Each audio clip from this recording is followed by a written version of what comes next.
Bismillahirrahmanirrahim. Assalamualaikum warahmatullahi wabarakatuh. Alhamdulillahi wahdah. Wassalatu wassalamu ala rasulillah wa ala alihi wa ashabihi wa man sara ala nahjihi ila yaumil qiyamah. Wa la hawla wa la quwwata illa billah. Allahumma anfa'na bima 'allamtana wa 'allimna ma yanfa'una wa zidna ilma. Amma ba'du, jamaah kaum muslimin muslimat yang dirahmati oleh Allah, alhamdulillah pada kesempatan yang berbahagia ini kita hadir di majelis tafsir yang insyaallah kita sampai kepada surat Al-Baqarah ayat 104. A'udzu billahi minasy syaithanir rajim.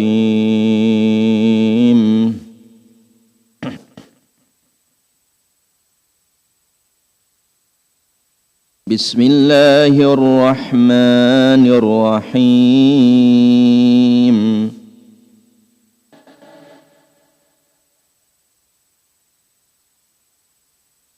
Ya أيها الذين آمنوا لا تقولوا راعنا وقولوا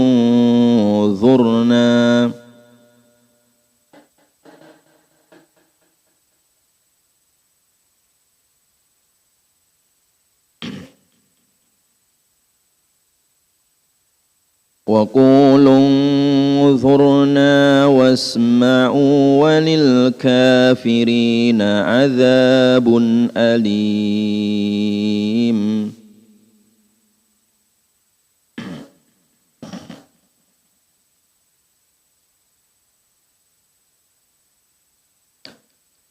ما يود الذين كفروا من أهل الكتاب ولا المشركين أن ينزل عليكم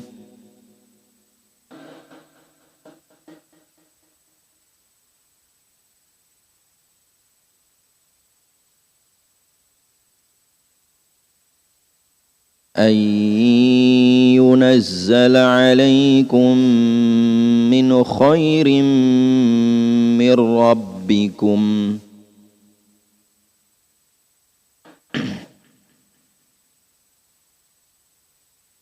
والله يختص برحمته من يشاء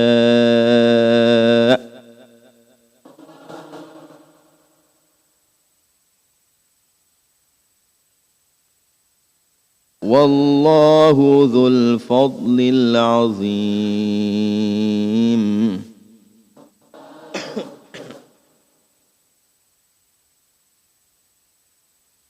Ya ayyuhalladzina amanu, wahai orang-orang yang beriman.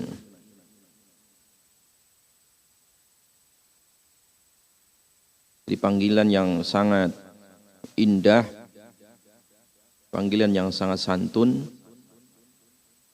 dari firman Allah ini memanggil kita semua umat beriman, orang-orang yang beriman kepada Allah dan Rasulnya dengan panggilan wahai orang-orang yang beriman. Makanya Ibnu Mas'ud mengingatkan kepada kita kalau di dalam Al-Quran ada kalimat ya ayyuhalladzina amanu, ya, maka pasanglah telinga kalian. Karena setelah panggilan itu ada perintah yang diperintahkan oleh Allah atau ada larangan yang akan dilarang oleh Allah Subhanahu wa taala. Wahai orang-orang yang beriman, la taqulu ra'ina. La taqulu, janganlah kalian mengucapkan ra'ina, kalimat ra'ina.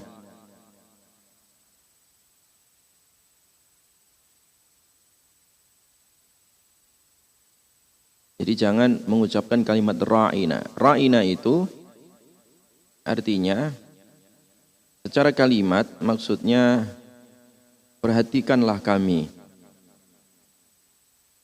Ra'ina, perhatikanlah kami atau dengarkanlah kami. Itu di tengah-tengah bahasa kaum muslimin.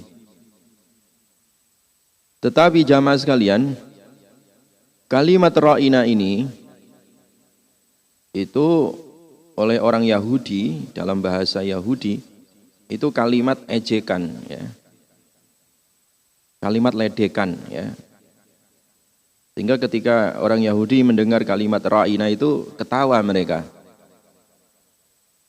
Karena dalam bahasa Yahudi kalimat ra'ina itu berasal dari kalimat ru'unah yang artinya bodoh sekali gitu. Jadi kalau ada orang mengatakan ra'ina itu yang terbesit di dalam benak orang Yahudi itu orang bodoh itu. Ya, kalimat itu ra'ina. Ya. Ini namanya seni di dalam berkomunikasi.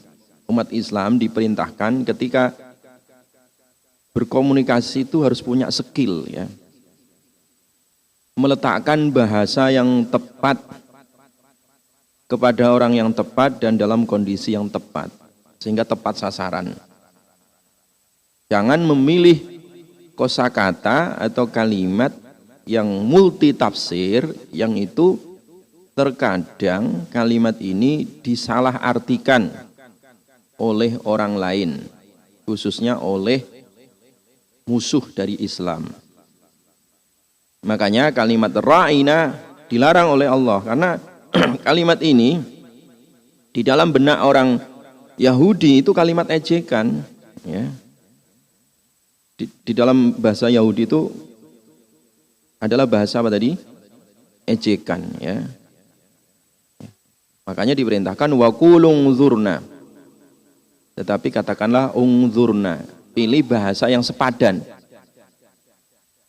Jadi bahasa sepadan artinya bahasa yang semisal untuk menunjukkan kalimat perhatikan kami atau lihatlah kami, itu bahasa Arabnya unzurna, lihatlah kami atau perhatikan kami. Jadi di dalam ayat ini Allah Subhanahu wa taala memerintahkan kepada kita supaya kita itu memilih bahasa yang tepat ketika apa? Berkomunikasi. Karena kalau salah memilih kosakata, pesan yang akan ditangkap oleh lawan bicara itu juga berbeda. Berbeda maknanya dan juga mungkin berbeda maksudnya. Makanya di sini hati-hati, ya. Di sini hati-hati ketika kita berkomunikasi, hendaklah dengan menggunakan bahasa-bahasa yang tepat. Kayak kita misalkan bahasa seronok. Itu kalau bahasa Indonesia itu jorok gitu. Seronok itu bahasa yang apa tadi? Jorok atau bahasa yang kurang pantas itu, ya. Tapi kalau dalam bahasa Malaysia atau bahasa Melayu, seronok banget, berarti dia senang banget begitu. Paham ya maksudnya, ya? Ini penggunaan bahasa. Terkadang bahasa itu digunakan di satu lingkungan, itu lingkungan tersebut memahami. Tapi belum tentu di lingkungan yang lain itu sepadan pemahamannya. Sama kayak bahasa ra'ina tadi. Ra'ina itu sahabat ketika mengucapkan ra'ina, itu maksudnya ya Rasulullah perhatikan kami. Artinya berikan perhatian. Ya. Tetapi kalau dalam bahasa Yahudi, ya, bahasa ini ra'ina ini sudah kadung seliweran di tengah-tengah mereka. Ra'ina itu bahasa ejekan gitu. Sehingga ketika para sahabat mengucapkan ra'ina, orang Yahudi ketawa ketiwi, ya. Seakan-akan kesannya dimunculkan, itu sahabat Muhammad itu ngejek Rasulnya. Seakan begitu yang ditangkap. Padahal tidak seperti itu maksud dari para sahabat. Sama kayak di kita ini, ya. terkadang penggunaan bahasa yang tidak tepat, ya, dalam kondisi yang tidak tepat, dan pada orang yang nggak tepat itu juga akhirnya hasilnya juga nggak tidak tepat. Saya contohkan bahasa seronok tadi itu ya. Seronok itu kalau bahasa kita ini seronok itu omongannya seronok ya, artinya saru atau apa kurang pantas gitu ya. Tapi kalau bahasa seronok dipakai oleh orang-orang Melayu ya, orang-orang Malaysia, misalkan orang-orang Singapura, orang mengucapkan seronok itu artinya apa? Senang apa? Senang sekali gitu ya. Nah, maka ketika kita menggunakan bahasa ini, pilihlah ejaan kosakata yang tepat. Ya, jangan sampai kita memilih bahasa seronok ini kemudian diucapkan kepada orang yang tidak tepat. Nanti maknanya juga akan berbeda ditangkap mereka. Jamaah sekalian dirahmati oleh Allah. Maka di sini Allah mengingatkan, la taqulu ra'ina. Jangan kalian mengucapkan kalimat ra'ina wa qulu unzurna, tetapi gunakan kalimat unzurna. Unzurna ya. Artinya sama ya. Ya, tetapi kesannya berbeda ya. Unzurna ya. Wasma'u, dan dengarkanlah ya. Dan dengarkanlah. Koma walil kafirina adzabun alim, dan bagi orang-orang kafir itu azab yang pedih ya. Azab yang pedih ya.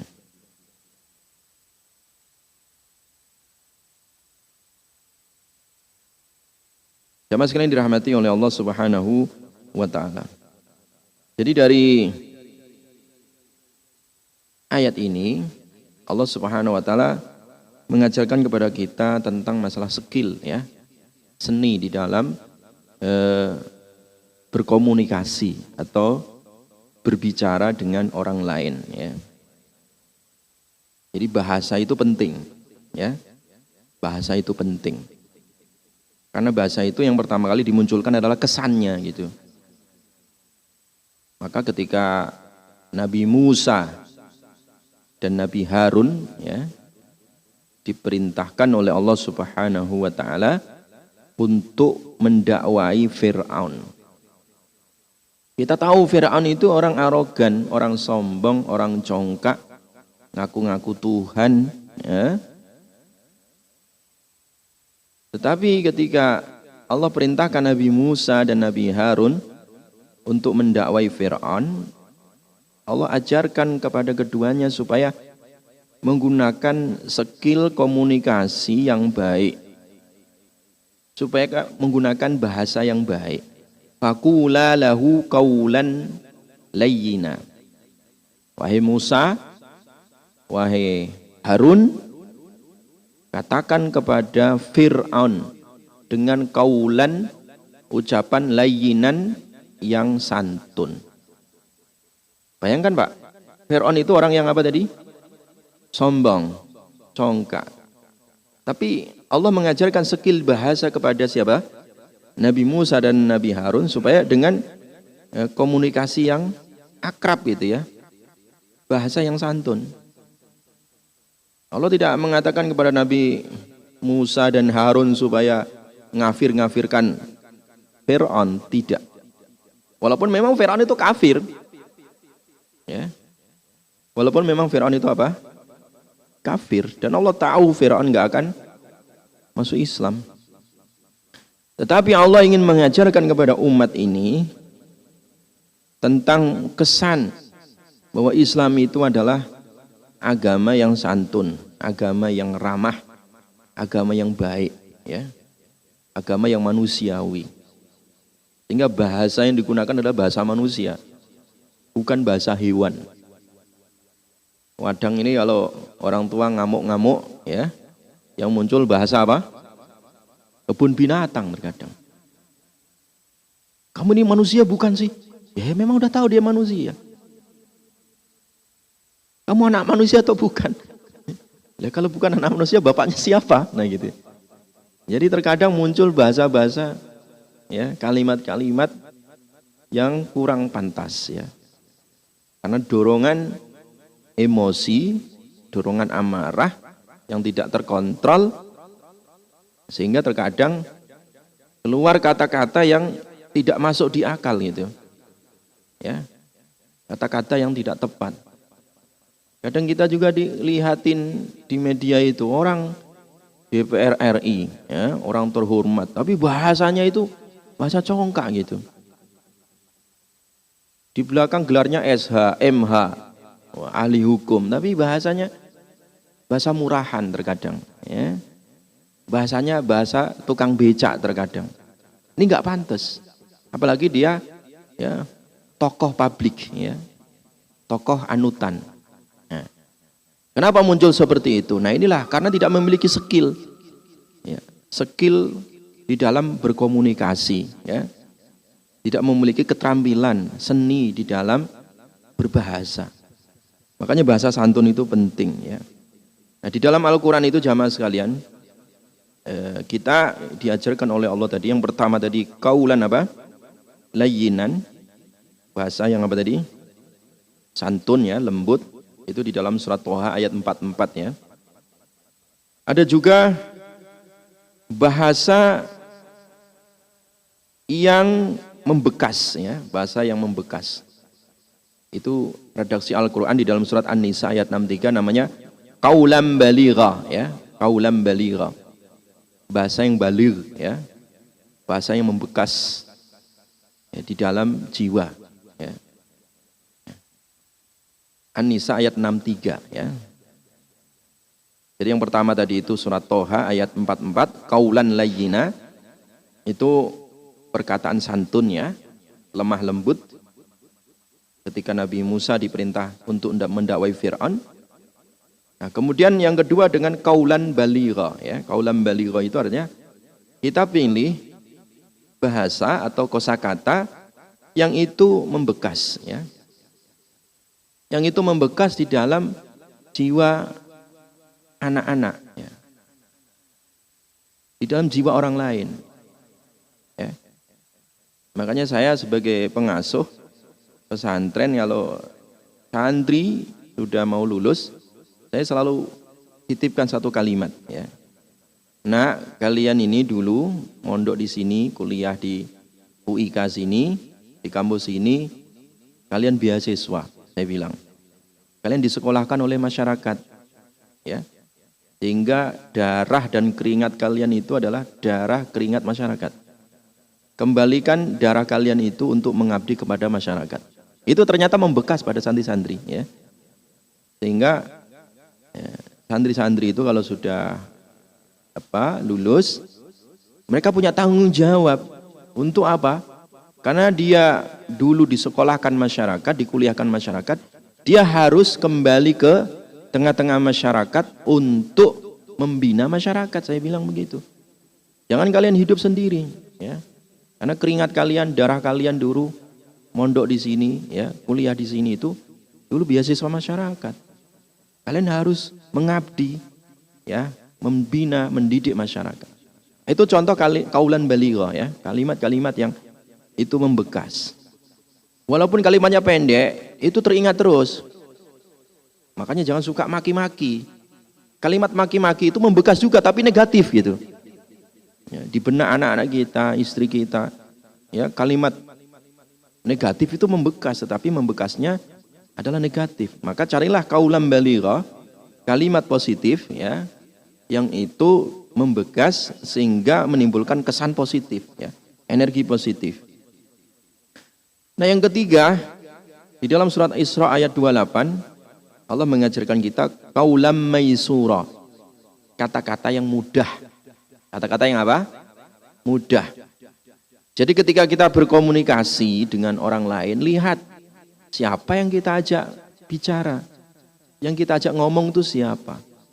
Ya kalau itu orang awam, ya jangan pakai bahasa-bahasa tinggi, bahasa-bahasa akademik, bahasa-bahasa kampus. Ya susah diterima, nggak paham, ya, nggak nyambung. Ya. Makanya skill komunikasi itu kita berbahasa dengan cara yang tepat, kosakata yang tepat kepada orang yang tepat juga. Jadi kalau memang itu masyarakatnya masyarakat kampus, masyarakat akademisi, ya kita gunakan bahasa kampus. Kalau bahasanya bahasa masyarakat awam, kita gunakan bahasa masyarakat awam, ya, sehingga mudah diterima, ya, mudah dipahami. Ya. Itu yang disebut dengan kaulam maisura. Kaulam maisura. Ucapan bahasa yang apa? Mudah. Kemudian yang keempat, di dalam surat Al-Isra lagi ayat 23. Allah mengajarkan kaulan karimah. Kaulan karimah. Yaitu ucapan yang penuh penghormatan. Ucapan penuh hormat. Artinya apa? Ketika kita bicara itu, kita memberikan kesan kepada orang lain, oh bahasa kita itu menghormati dia gitu. Ya kalau kita misalkan orang Jawa, ya itu ada seni bahasa, ya. Gimana bahasa kalau sama orang tua itu gunakan bahasa kromo, ya, kromo inggil. Kalau ditanya nggih, mboten, ya, itu bahasa. Itu penghormatan kepada orang lain. Bapakmu lagi apa, Le? Ya. Kalau dia lagi makan, ucapkan lagi dahar. Tapi dahar bahasa Sunda bagus enggak? Kasar. Nah ini juga sama, harus pilih.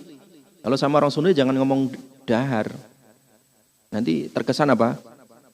Nah, itu tidak memuliakan. Maka saya bilang tadi, ketika kita berbahasa itu harus pilih kosakata yang tepat. Terkadang antara bahasa Jawa dengan bahasa Sunda itu udah beda. Kalimat dahar kalau bagi orang Jawa itu bagus. Dahar, makan dengan bahasa halus. Ya. Tapi kalau bahasa Sunda apa? Hah? Uang. Ya itu nggak bagus ya. Iya, ya sama kayak tadi kalimat ro'ina. Itu kalau bagi orang Yahudi itu bahasa ejekan. Ya, tapi kalau bahasa sahabat itu sebenarnya nggak ngejek. Kepengen diperhatikan aja gitu.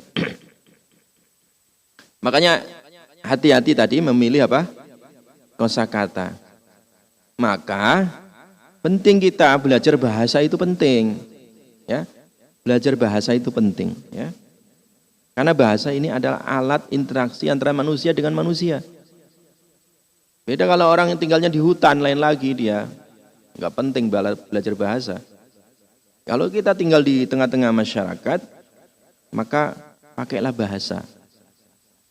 Ya kalau istri kepengen mengajarkan bahasa kepada anak, ajarkan yang baik. Ya. Kalau ditanya anaknya, Ma, ya, ibu atau umi, ayah atau abi kemana atau abah, itu lagi ngorok. Nah itu nggak bagus. Ngajari seperti itu ngajari anak bahasa congkak, ya. Dia lagi tidur, ya, lagi sare, ya, lagi istirahat. Nah itu bahasa yang baik. Yang ngorok sih tidur, ya, memang tidurnya ngorok, tapi jangan kemudian diungkapkan bapakmu lagi ngorok. Nah itu ngajari anak nggak bener itu, ya. Ngajari apa? Tidak benar. Nanti bahasa yang muncul ya juga bahasa kasar. Ya. Sekarang ini kan kenapa antar pelajar tawuran dan seterusnya itu masalah bahasa terkadang, Pak. Bahasa bulian, ya, yang sekarang terkenal di media sosial membuli.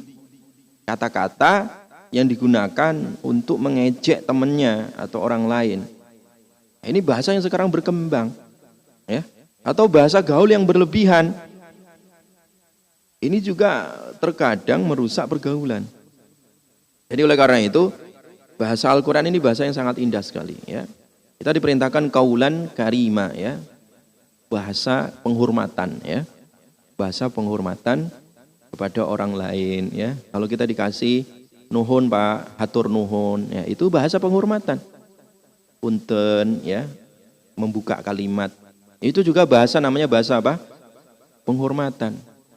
Kalau bahasa Jawa ya nyuwun sewu, nah itu artinya walaupun nggak minta 1000, nggak, itu bahasa aja istilahnya. Jadi ada istilah kalau di Jawa itu nyuwun sewu, nggih, ya, nyuwun sewu itu artinya mohon maaf. Padahal kalau diterjemahnya minta 1000, loh kok ini orang minta 1000? Ya, saya nggak punya uang 1000 kok diminta, ya itu. Kalau kita salah sasaran juga bahaya juga. Makanya tadi ketika berbahasa itu harus tepat sasaran. Kemudian yang kelima, qaulan ma'rufa. Itu di dalam surat An-Nisa ya. Surat An-Nisa ayat 8. Qaulan ma'rufa artinya bahasa yang dikenal. Yang sudah ma'ruf. Jadi ketika kita berbahasa itu, gunakanlah bahasa yang sudah dikenal gitu. Jadi bahasa yang sudah ma'ruf di tengah-tengah apa? Masyarakat. Jangan mentang-mentang kuliah di luar negeri, kalau ngomong nggak mau pakai bahasa setempat, ya nanti dianggap makhluk aneh itu ya. Orang nggak paham. Ya. Maka kita pakai bahasa yang sudah ma'ruf ya, yang mudah dipahami, ya di tengah-tengah mereka, ya. Jadi makanya dulu ya ada salah satu tokoh Muhammadiyah itu ketika dulu nasihati Pak Harto ya, itu nggak pernah pakai bahasa Indonesia, selalu pakai bahasa Jogja ya, selalu pakai bahasa halus, dan itu mengena pada diri Pak Harto karena Pak Harto orang Jawa ya. Nah, tokoh Muhammadiyah ini salah satunya adalah dia paham betul bahasa Jawa sehingga ketika berkomunikasi dengan Pak Soeharto itu enggak bahasa Indonesia, enggak bahasa Inggris, tapi menggunakan bahasa Jawa halus. Ini namanya qaulan ma'rufa, ya, bahasa yang ma'ruf di kalangan tengah-tengah masyarakat. Ya. Misalkan kalau sama-sama orang Sunda, kita bahasa Sunda, itu lebih ma'ruf ya. Bahasa orang Jawa, kita sama-sama bahasa Jawa itu ma'ruf di tengah-tengah mereka. Dan itu lebih akrab, ya. Dan bahasa itu penting sekali jamaah sekalian, kita menggunakan kalimat-kalimat yang ma'ruf, yang mudah dipahami, dikenal, baik di tengah-tengah apa? Masyarakat. Dan yang terakhir adalah qaulan sadida ya, qaulan sadida. Dalam surat Nisa ayat qulu qaulan sadida. Ayat 9 itu ya. Jadi berkatalah dengan perkataan yang benar ya. Perkataan yang apa? Benar. Jadi berbahasa itu, berkomunikasi itu tidak hanya sekedar santun ya. Tidak hanya sekedar baik menurut masyarakat setempat, tetapi harus mengandung unsur kebenaran. Mengandung unsur apa? Kebenaran. Jangan menampakkan kesantunan tetapi menyembunyikan kebenaran, ini juga masalah. Ya. Jadi qaulan sadida itu Allah perintahkan kepada kita ketika berbahasa itu harus mengandung unsur apa? Kebenaran. Jangan ya menampakkan sepertinya santun ya. Hanya sekedar pencitraan, padahal pesannya itu bohong. Pesannya itu nipu. Nah, ini bahaya juga. Itu munafik namanya. Ya. Maka di dalam berbahasa tadi, berkomunikasi tadi, Allah memerintahkan qaulan sadida ya. Yaitu berkata apa? Benar. Jadi 6 itulah ya, 6 bahasa inilah yang diajarkan oleh Allah Subhanahu wa taala di dalam Al-Qur'an. Qaulan sadida, qaulan ma'rufa, qaulan karima, qaulan maisura, qaulan baligha, qaulan layyina tadi ya. 6 bahasa inilah ya sebagai seni ya, skill di dalam berkomunikasi ya. Dan Allah mengajarkan itu. Jangan sampai kita salah komunikasi sehingga menjadi bahan olok-olokan dari musuh-musuh Islam ya. Jadi di sini Allah melarang kalimat ra'ina, tetapi Allah memerintahkan ungzurna ya. Kemudian ayat yang berikutnya. Kenapa kita harus menjaga tadi bahasa tadi itu? Ma yawaddul ladzina kafaru ya. Ma yawaddu,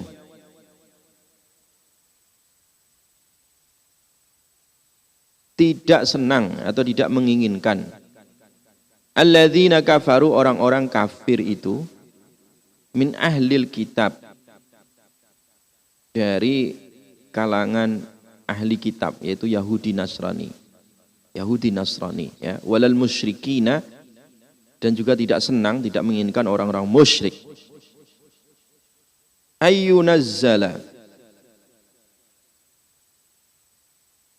Ayyunazzala diturunkan, ya, diturunkan alaikum atas kalian min khairin, dari kebaikan, mir rabbikum, dari Rabb kalian. Jadi orang-orang Yahudi, Nasrani, kemudian siapa lagi? Orang-orang apa? Musyrik.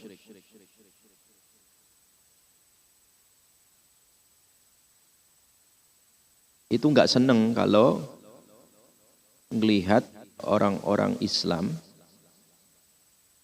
atau melihat umat Islam ini berada di dalam kebaikan atau diturunkan di tengah mereka kebaikan. Ini Allah menyampaikan rahasia keumatan, ya. Bagaimana musuh-musuh di luar Islam itu, ya, baik dari kalangan ahlu kitab atau orang-orang musyrik, ya, itu mereka sangat sekali membenci terhadap apa? Islam. Makanya jangan heran kalau hari ini kita saksikan di TV, di media sosial, bagaimana kekejaman India, ya. Bahkan Perdana Menterinya mengeluarkan undang-undang anti-Islam, ya, anti-Muslim, ya. Bagaimana dampaknya itu banjir darah, ya, banjir api, ya, yang membuat terjadinya tragedi kemarin itu, ya. Bagaimana orang dibantai, gebukin, ya, orang-orang Islam, ya, dengan begitu keji dan kejam dibantai oleh orang-orang Hindu, ya. Ini terjadi seperti itu. Memang nggak senang orang-orang musyrik itu, ya, terhadap siapa? Islam. Bagaimana akhirnya masjid dibakar, ya kan? Tempat ibadah, ya. Jadi memang seperti itu Allah mengingatkan, ya. Allah mengingatkan kepada kita semua bahwa kita umat Islam itu toleran. Umat Islam itu sangat apa? Toleran. Tetapi jangan ketika toleran tadi itu kebablasan. Lengah maksudnya. Ya. Karena sekali lengah umat Islam habis itu, Pak. Makanya di mana-mana kalau Muslim itu minoritas itu pasti ditindas, Pak. Ya. Kalau Muslim itu minoritas pasti diapakan? Ditindas. Di Rohingya, Pak. Orang di penjara seperti itu, ya. Orang dizalimi seperti itu, ya. Di India, ya kan? Di Uighur, di mana lagi? Hampir semuanya, ya. Ketika Muslim itu minoritas, dia ditindas. Dulu di Poso, Pak, ya. Pernah ada satu pesantren itu dibantai sama si Tibo itu. Tibonya diundang ke istana, gitu ya. Ya. Jadi dibantai, semuanya mati itu, satu pesantren sampai kiainya, ya, santrinya hanya satu yang hidup itu, yang menjadi saksi sejarah itu, ya. Yang dia pura-pura mati, hanya melarikan diri lewat belakang pesantren, nyebrangin sungai, ya. Dan itu akhirnya yang membongkar bagaimana kekejaman, ya, mereka terhadap umat Islam, ya. Saya punya teman di Bali, ya. Dia juga duduk di MUI Bali, ya. Teman saya satu kelas dulu ketika doktor, ya. Dia cerita punya yayasan, punya sekolah namanya, dulu dia kasih nama Sekolah Anak Soleh. Gak dikasih izin sama dinas, ya. Dia tanya-tanya kenapa sih kok dipersulit izinnya gitu. Kenapa sih pakai nama-nama Islam segala? Esoknya diganti Sekolah Anak Emas. Dikasih izin, Pak. Makanya sampai sekarang sekolahnya di Bali namanya sekolah anak emas. Enggak pakai sekolah anak soleh lagi. Itu. Jadi sampai seperti itu. Ya. Islam, Pak, dia memilih bahasa tadi. Kalau dia pakai bahasa sekolah anak soleh, tetap aja bersulit. Ya. Makanya skill bahasa itu penting. Akhirnya dia pakai istilah sekolah anak apa tadi? Emas, dapat izin. Sama ketika dulu rektor UIK, mantan rektor UIK Pak Profesor AM Saifuddin, ketika ingin mendirikan Bank Islam, ya, beliau menghadap ke Pak Soeharto, tahun 90-an. Pak AM Saifuddin, Profesor AM Saifuddin, beliau ingin mendirikan Bank Muamalat. Sama Pak Harto, ini Bank Islam ya? Pak Harto udah anti dulu. Kata Pak AM, muamalat itu artinya gotong royong, Pak. Muamalat artinya apa? Gotong royong. Kan betul, memang muamalat artinya gotong royong dalam bahasa kita. Loh, gotong royong ini? Berarti cocok dengan pembangunan konsep ekonomi gotong royong saya. Iya, Pak, ini mendukung Bapak. Oh, gitu ya. Kalau gitu saya resmikan langsung. Akhirnya diresmikan di Istana Bogor dengan ini kami resmikan Bank Mu'alamat Indonesia. Jadi Pak Harto ngomong muamalat nggak bisa, ngomongnya mu'alamat Indonesia. Ini bahasa jamaah sekalian. Ini skill bahasa terkadang menjadi pintu pembuka itu ya. Sehingga Al-Quran ini sangat dahsyat. Kita buatlah bahasa tadi itu, skill bahasa yang 6 tadi yang disebut dalam Al-Quran itu. Karena apa? Ini sebagai bahasa diplomasi, sebagai antisipasi supaya musuh-musuh di luar Islam tuh nggak seneng gitu. Ya, mereka nggak seneng kalau umat Islam dalam kebaikan. Maka kita harus membuat proteksi diri, benteng diri tadi itu, jangan sampai lengah.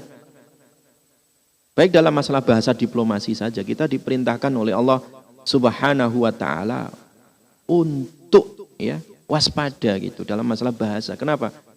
Karena dulu orang-orang Yahudi mentertawakan umat Islam dari segi bahasa gitu.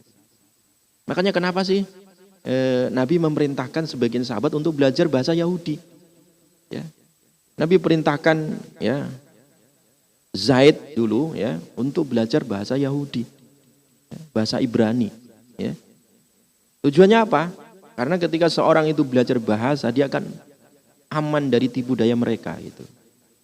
Orang yang mempelajari bahasa suatu kaum, maka dia aman dari makar suatu kaum tersebut. Ya. Makanya penting jamaah sekalian untuk belajar bahasa itu. Ya. Makanya kita lihat para dai-dai dulu, ya, dai-dai, para ulama-ulama yang pertama, ya, masuk ke Indonesia ini mensyiarkan Islam. Itu mereka luar biasa melakukan islamisasi bahasa masyarakat sampai ke tingkat legal formal itu bahasa Islam, rakyat bahasa Islam, majelis permusyawaratan rakyat, MPR itu Islam semua, bahasa Arab itu Pak, ya kan? Berkah bahasa Arab, selamat bahasa Arab, hampir semua berapa puluh persen bahasa Indonesia itu bahasa Arab Pak, bahasa Islam itu. Apalagi Melayu, nah itu sangat ya, sangat dekat sekali dengan bahasa-bahasa Islam.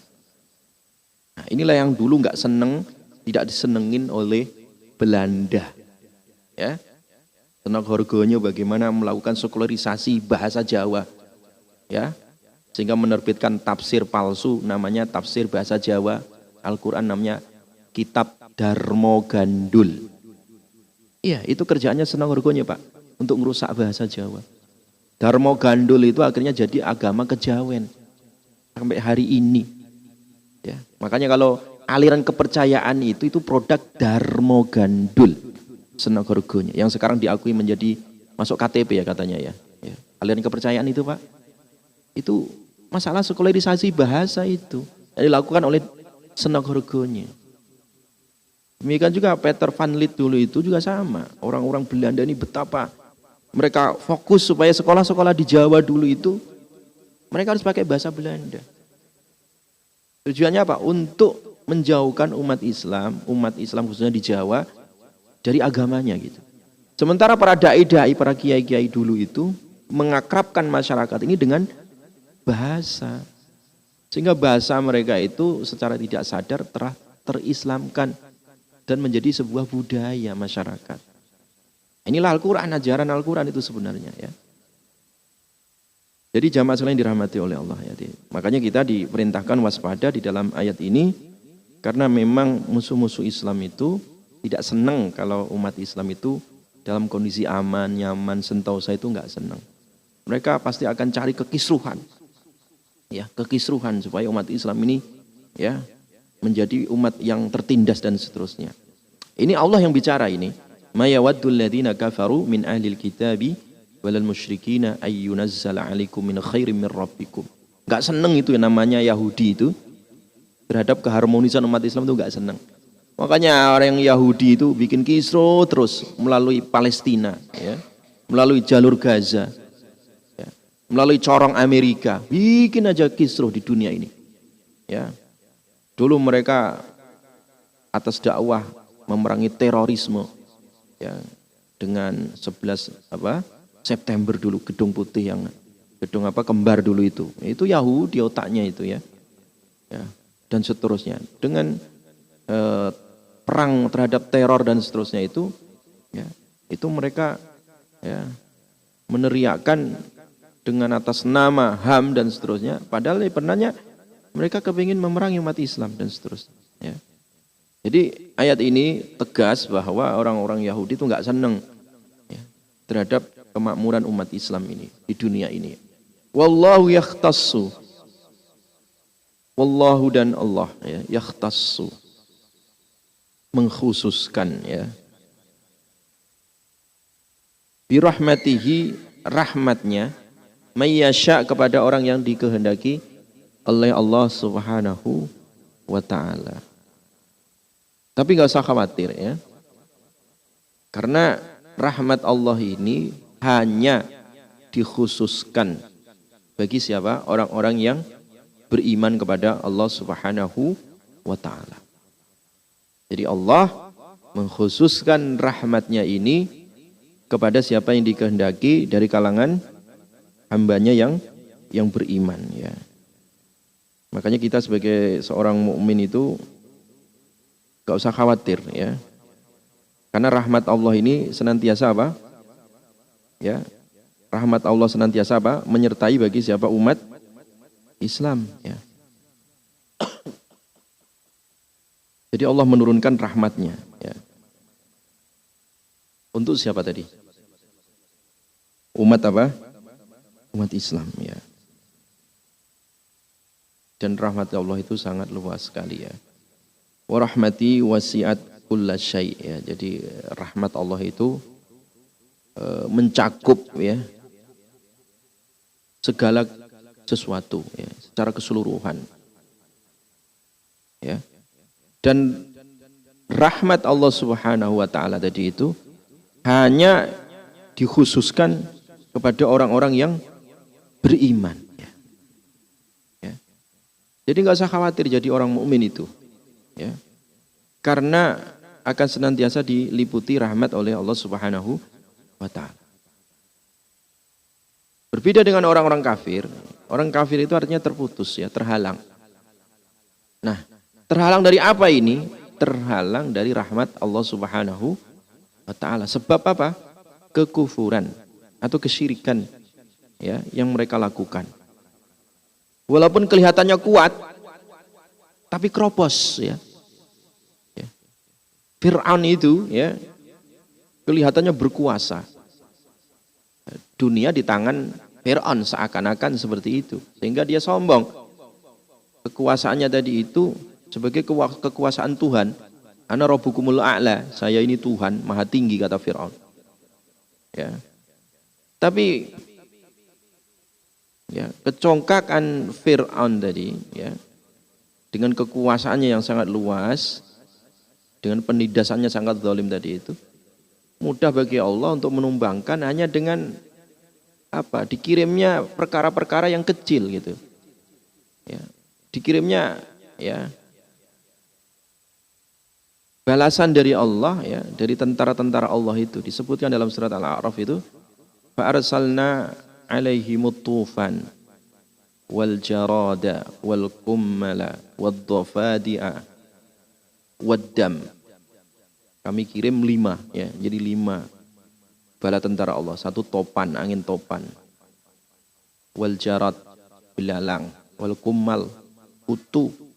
Wad dhafadi, kodok. Wad dam, dan darah. Jadi Allah ya kirim bala tentara yang 5 ini untuk apa? Menumbangkan Firaun. Hanya dikirim angin aja, dikirim darah. Orang mau makan, airnya air darah. Mau cuci muka, mau mandi, semua darah itu.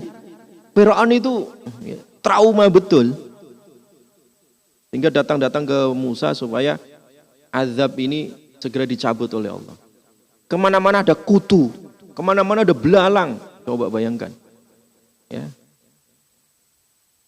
Jadi Firaun tumbang hanya gara-gara itu. Jelas ya? Sehingga nggak patut sombong manusia itu ya, karena memang manusia itu sangat apa? Lemah sekali. Ya. Cina yang sombong aja kayak gitu, tumbang dengan virus kecil, apa namanya itu? Corona, yang katanya baru memperingati hari apa? Jadinya Cina, bala tentaranya yang katanya luar biasa, ya malah kerudungan pakai galon aqua ya. Atau kayak apa pakai kerudung apa itu plastik itu apa itu ya. Jadi artinya lemah sekali manusia itu ya. Jadi makanya tidak boleh apa sombong ya. Dan sebagai seorang mukmin tidak boleh putus asa ya. Kenapa? Karena rahmat Allah itu dikhususkan bagi orang-orang yang beriman. Wallahu dzul fadlil azim, dan Allah memiliki karunia ya yang agung ya, yang besar. Jadi Allah memiliki apa? Karunia yang besar ya. Dan inilah yang kita minta ya. Qul bi fadlillahi wa bi rahmatihi fabidzalika falyafrahu huwa khairum mimma yajma'un. Ya. Katakan wahai Muhammad, sebab karunia Allah dan rahmat Allah, hendaklah kalian itu merasa senang. Jadi kita sebagai seorang mukmin harus senantiasa merasakan kehadiran rahmat Allah dan karunia Allah ini. Itu lebih baik daripada apa yang mereka kumpulkan dari kalangan orang-orang kafir ini.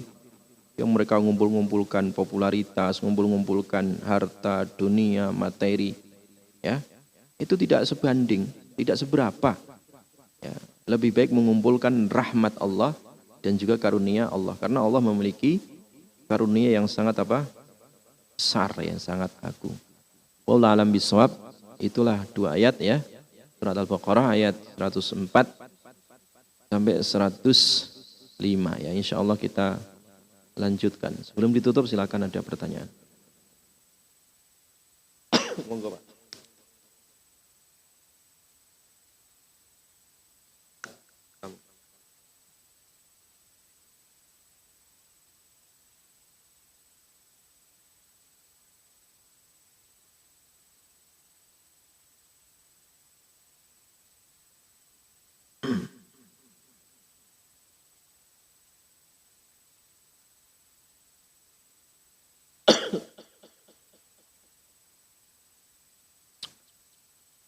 Yang apa tadi Pak?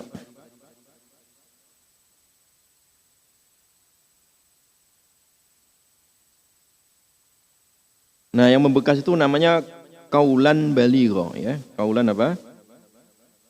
Baligha. Kaulan baligha itu kata-kata yang membekas tadi ya. Jadi kaulan baligha artinya kata-kata yang membekas. Itu Allah Subhanahu wa taala sebutkan dalam surat apa tadi? An-Nisa ya. Ayat 63 Pak ya. Terus apa lagi tadi Pak?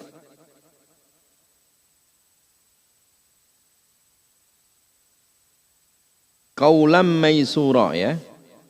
Qaulam maisura itu kata-kata yang apa tadi? Mudah ya. Kata-kata yang apa? Mudah.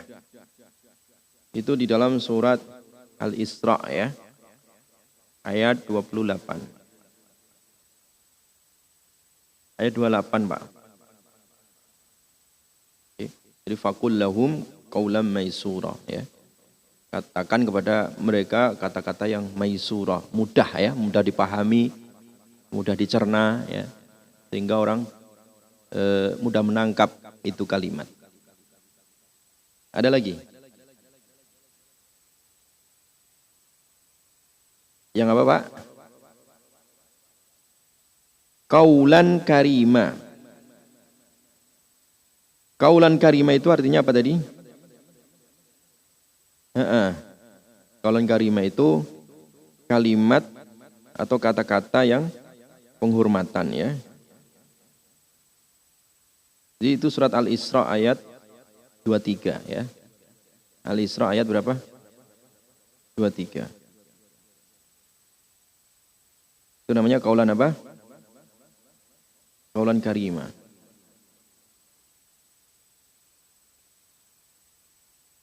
Jadi qaulan karima itu khususnya kata-kata yang mulia. Ini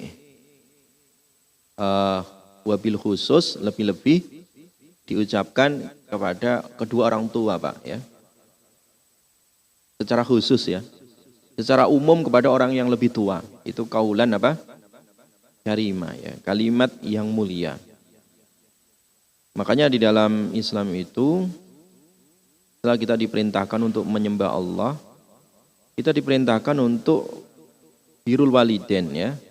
Wa qad rabbuka alla ta'budu illa iyyah wa bil walidaini ihsana. Jadi Allah telah menetapkan supaya kalian ini jangan menyembah kecuali kepada Allah. Nah, kepada orang tua kalian harus berbuat ihsan. Imma yablughanna indakal kibar ahaduhuma aw kilahuma fala taqul lahumā uff. Lebih-lebih kalau orang tua itu sudah tua ya. Jangan mengatakan uff. Uff itu mengatakan itu enggak boleh. Kadang kan kalau orang udah sepuh, udah tua, bapak ibunya udah tua, itu kadang terkesan manja, ngerepotin, ya kan? Nah inilah secara psikologis anaknya itu juga kesel gitu. Udah dikasih makan, belum makan katanya. Udah dikasih duit, lupa duitnya ditaruh di mana. Terkadang muncul sifat jengkel pada diri anak. Maka Quran datang, nggak boleh jengkel. Jangan mengatakan uff ya. Jangan mengatakan apa? Gitu. Uff itu jangan mengatakan ya gitu itu dia menanya uff ya. Jadi begitu sama orang tua, khususnya ketika sudah manula, itu kita ngomong aja nggak boleh. Kenapa? Dikit-dikit sakit Pak orang udah tua itu Pak. Besoknya lagi kepalanya pusing, disuntikkan ke dokter, ya, perutnya yang mencret. Ya, besoknya lagi udah disuntikkan lagi, asam uratnya naik. Besoknya lagi kolesterolnya naik, tekanan tensinya darah naik lagi. Ya memang orang tua nggak ada sembuhnya. Ya. Karena penyakit yang nggak bisa sembuh itu penyakit tua Pak, sama mati itu. Ya. Dua penyakit ini yang nggak bisa sembuh. Makanya Quran datang ya kepada anak-anak ya yang merawat orang tuanya itu jangan mengatakan apa? Uff wala tanharhuma, nggak boleh menghardik. Kan banyak kasus Pak, ya. Makanya kalau Islam itu indah sekali. Beda kalau di Korea dan seterusnya itu, saya lihat di videonya itu dibenarkan membentak orang tua. Bahkan orang tuanya dizalimi dan seterusnya itu, ya. Karena memang nggak ada ajaran di luar Islam seindah ajaran apa? Islam terhadap orang tua. Makanya banyak di dunia ini, ya, orang tuanya kalau udah tua ditaruh di panti jompo. Karena apa? Takut merepotkan. Padahal dalam Islam justru ketika orang tua udah tua itu, ya, di bawah kakinya ada surga gitu kan, ya. itu surgamu, ya. Ya. Makanya Nabi sampai mengatakan rohima anfu rajulin, ya, celaka ya, atau rugi orang yang jumpa kedua orang tuanya tapi enggak menyebabkannya masuk apa? Surga. Nah, ayat itu kemudian ditutup wa kullahuma kaulan karima. Wa kullahuma, katakan kepada kedua orang tua itu kaulan, ucapan kariman, yang mulia. Jadi kalau sama bapak ibunya kalau udah sepuh, walaupun kadang ya kitanya jengkel, misalkan anaknya jengkel atau gregeten gitu ya, karena udah capek gitu, ya, ketimbang mengucapkan kalimat mending diem aja dulu pak, ya, mending apa? Diem, ditahan gitu, ya, jangan dilampiaskan dengan mimik, sikap, raut wajah dan seterusnya. Nanti kalau jengkel masuk kamar aja gitu ya, masuk kamar, ya, makan yang enak supaya lupa gitu ya. Jadi jangan dilampiaskan di depan kedua orang tuanya. Namanya manusia juga kadang jengkel, kadang kesel gitu ya. Tapi ingat, nggak boleh loh ngomong itu, ya, nggak boleh loh ngomong itu nggak boleh. Tapi ucapan apa? Kaulan karima. Jadi ucapan yang mulia. Ya. Jadi ucapkanlah kalimat yang mulia. Artinya kalimat apa? Penghormatan. Kalimat apa? Penghormatan. Jelas ya? Cukup Pak ya, jam 9 ya. Ya. Wallahu alam bishawab. Subhanakallahumma wa bihamdika asyhadu an la ilaha illa anta astaghfiruka wa atubu ilaik. Assalamualaikum warahmatullahi wabarakatuh.